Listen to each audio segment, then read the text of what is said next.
So already you're probably wondering, Vikings? Isn't that those raiders who pillaged and plundered and killed and whatnot?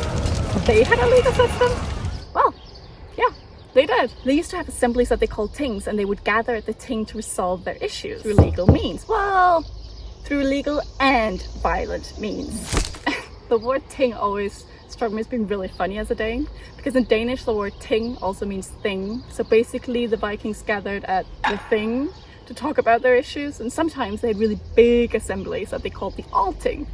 All things. Sometimes you just have a thing to discuss, and sometimes it's all the things. And today we're going to discuss all the things. No matter if it was just a thing or all the things, it was really important to have kinsmen in the Viking age.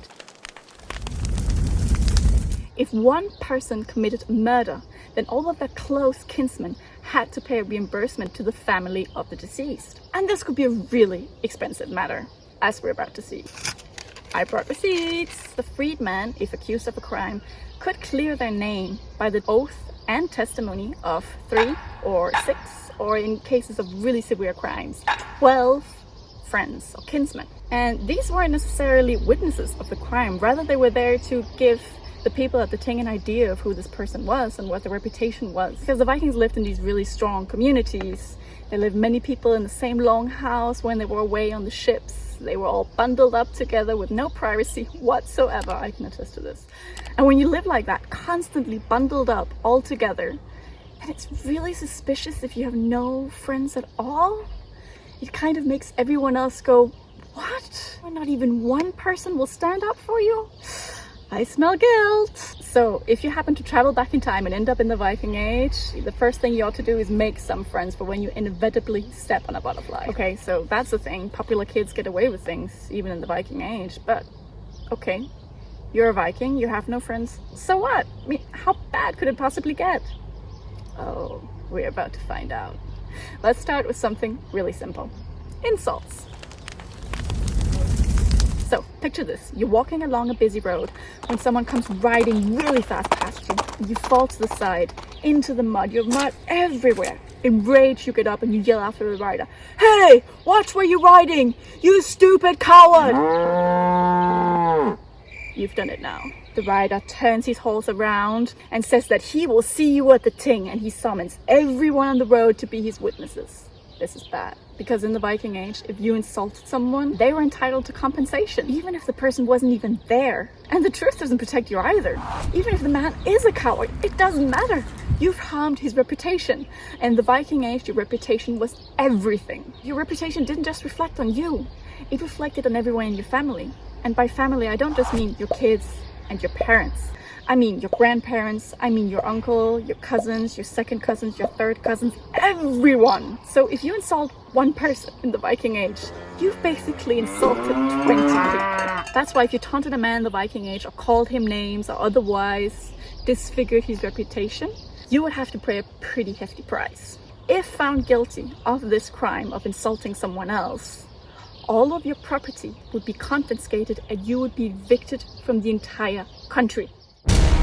Some words that were thought to be so bad that if they were said about someone else, that person was allowed to kill you for saying it.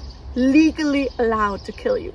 And not just allowed either, it was almost expected. Because if they didn't take any action to protect their own name and either kill the person who said it or at least wounded them pretty badly, then maybe there was some truth to the statement. Maybe they were a coward. For any time travelers out there, here's a piece of advice. Do not, under any circumstance, call a Viking a kneeling, because you could be killed for saying that. Kneeling was the worst kind of insult. I mean, today I can call someone and we will still not be anywhere close to the word kneeling. Come on, call me a kneeling. I dare you. Because if you do call me a kneeling, that means I either get to kill you or I get to challenge you to single combat and kill you and also get all of your property. Thank you very much. But let's be real here, I probably wouldn't win that fight, so please don't insult me like that. If you were skilled at fighting in the Viking age though, single combat called a holmgang was actually a pretty decent way to get rich and ascend the ladder of society. You could challenge someone to a Heimgang if they called you one of the deadly insults that we saw earlier. Kneeling is the prime of them. But if they didn't show up to meet you and to set a date to actually fight, then you were allowed to call them kneeling 3 times, because that was worse than anything they could have possibly called you. Now, if you challenge someone to Heimgang and you both show up, then great. You set a date to have the single combat, and then you each go off to prepare. If you weren't capable of fighting yourself, you can nominate someone else to fight in your stead. And when the fight actually started, it was within a secured area. So maybe an island that was isolated, or it could be within a designated area that was fenced off, or on top of some heights. And if one of the 2 people in the single combat stepped outside of the zone, that person would automatically forfeit and be deemed a kneeling. The duel didn't necessarily have to end in death. Sometimes just drawing blood was enough to end the duel, but death was the natural end, because no one wanted to flee and be called a kneeling. You could basically challenge anyone to a duel by insulting them. And if you were a really skilled fighter, there was ample reason to do this. Because if you did end up winning, you would gain the other person's belongings, everything, their property and everything that they owned, as compensation for the threat to your reputation. Thievery was the worst kind of crime in the Viking Age because it meant that you had concealed something. On the other side, a Heimgang was announced and fought in front of witnesses. It was a way for you to protect your honor. And it didn't come risk-free either, because even if you went into the Heimgang with the intention of killing the other person to take their property, you had no guarantees that you'd be able to do that. And even if you did, even if you were just an incredible fighter, and no matter if the person nominated someone else who was also an amazing fighter, you knew that you were going to win. Even if that was the case, the fact that you were having a deadly fight meant that one of the 2 of you was a kneeling. And if you died a kneeling, if you died with that kind of insult on your reputation, you probably wouldn't be seen as honorable enough to get into the really cool afterlife of Valhalla, where you get to feast with your gods and all your friends. By challenging someone to single combat, you risk everything. Well, I think the lesson to learn here is that in the Viking Age, nothing could get you into more trouble than your tongue. So, watch your words, fellow Vikings, watch your words. Even if you weren't out to insult someone, your words could get you into trouble. Even if you were just, in love. There was a time when love poems were seen as romantic, desirable even. Well, that time was not the Viking Age. Composing love poetry was risky business that could end up getting you outlawed, which is basically the same as being deported. So if you absolutely insist on composing love poetry for the woman you love, please make sure that she likes you enough to not haul you to the Ting to have you shipped off to foreign coasts, because that was the usual punishment for hard crime. And yes, composing love poetry was seen as a hard crime. The punishment was outlawry, which in today's world means deportation and confiscation of all of your properties and goods. I suppose this is part of the reason why so many Vikings settled outside of Scandinavia as well. I mean, we have Eric the Red, who is one of the first Scandinavian settlers in Greenland, and his son is quite famous for sailing to North America. Well, Eric the Red first went to Greenland after he was outlawed, first from Norway and then from Iceland. So he was a true criminal of his time. If you were fully outlawed, you were basically banned from society. Your property was confiscated, you could not be fed or sheltered. Wherever you went, you could be killed. There was also lesser outlawry, which was slightly different. It meant that you were just banished for 3 years. Your property wasn't confiscated, so in theory, you could come back to live the life that you lived before after the 3 years had passed, if you survived that long. Because if you did not leave the country during those 3 years, you had virtually no way of surviving, because no one was allowed to trade with you, and you were to be killed on sight. You had 3 places within the country where you were safe, and you'd be safe on these properties, within a bowshot of them, and traveling between them if you traveled at a spear length when other people came by. Oh, I just love these measurements. An outlaw had no entitlements and was at the bottom of society. Even thralls, Viking Age slaves, were of higher status than an outlaw, because thralls, they had never had any rights. But an outlaw was someone who had everything and thrown it away. Under no circumstance could such a person be deemed honorable. And in the Viking Age, honor was everything. But the Vikings did kill, and to our modern eyes that doesn't seem very honorable. But in the Viking Age, there was a clear distinction between murder and killings. These 2 words were not synonymous in the Viking Age. And the killing was not necessarily seen as dishonorable. It was an action that happened at broad daylight, often in front of witnesses, and it was not hidden. If you killed someone, you could stand up at the next ting and proudly declare, "Yes, I killed him," and take the punishment, whatever it may be. Often the person you killed might have wronged you in some way by insulting you or doing something else, and usually there would be witnesses. A killing was seen as a means of taking action to protect yourself, your own reputation, and your own honor. A murder, however, a murder was to kill someone and to conceal the action, to lie about it, to hide it, to do it alone without witnesses. And if you can't stand up for your own actions, then why did you do it in the first place? It makes no sense to a Viking, and it means that no one can trust you. Everyone was responsible for their actions, even the king. The king was subject to the law, not above it. There's a section of the Norwegian guillotine law which states how much any freedman, freeman, and even a king had to pay in compensation for wounding someone else. This is why I brought my receipts. According to this law, a king had to pay a fine of 576 auras for wounding someone, whereas a freed slave only had to pay 12.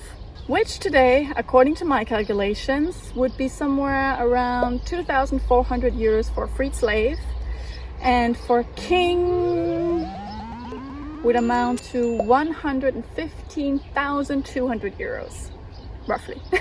So if you're looking for a scam to make some quick money while you're in the Viking age, then maybe consider provoking the King of Norway to wound you. Although I suppose there are less perilous ways of making money. Easier ways to lose them too. Like, for example, sometimes marriages just don't work out today, like in the Viking age. It may surprise some of you, but in the Viking age, a wife could divorce her husband and a husband could divorce his wife. That if a Viking hit his wife once, he had to pay a compensation. But if he hit her 3 times, then she could leave him. And a husband could also leave his wife. And in Christian Iceland, the one of the two who wanted to leave the other had to invite the other person to go meet the bishop, and then the bishop would have to make a decision about the separation. So divorce and lawful separation were possible in the Viking age, even during Christian times. And while we're on the topic of love and relationship, I have something else to share. I know that in the modern age, the word Viking is often synonymous with plunder and pillage, but in reality, back in those days, you couldn't just go around fondling and kissing girls. Because if you kissed a girl and she did not want to be kissed, oh, you're in trouble now. Not only would an act like that likely get you slapped, if she really took offense, the girl could haul you to the next ting and you could be outlawed for kissing a girl without her consent. Consent matters. But even if she did consent, you might still have to pay a penalty of 3 marks for kissing a girl in private. And a mark is 8 auras, so that's the hefty sum of 4,800 euros today.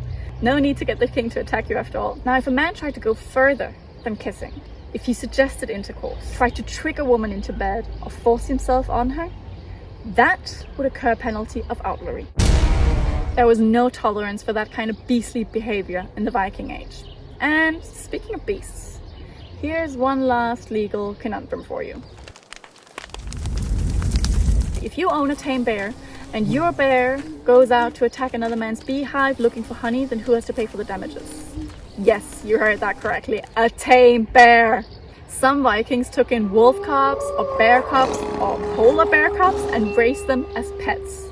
Wild, I know! And we know this because there are several law sections across Scandinavia that regulates this kind of pet. It means that there were enough issues from people keeping bears as pets that the Vikings thought, we better make a standardized solution for this. The Krågås law from Iceland tells us, if a man has a tame white bear, then he has to handle it in the same way as a dog, and similarly pay for any damage it does. Meanwhile, in Norway, they try to dissuade people from raising bears and wolves altogether, but they also acknowledged that there were in fact people who were going to ignore this brilliant piece of legal advice. In Iceland, only polar bears could be kept as pets. Brown bear import was illegal, as was wolf import and red fox import, because none of these were native to Iceland. So if you already had a brown bear but were moving to Iceland, then tough luck, you're gonna have to leave it behind. And if you really need a pet bear,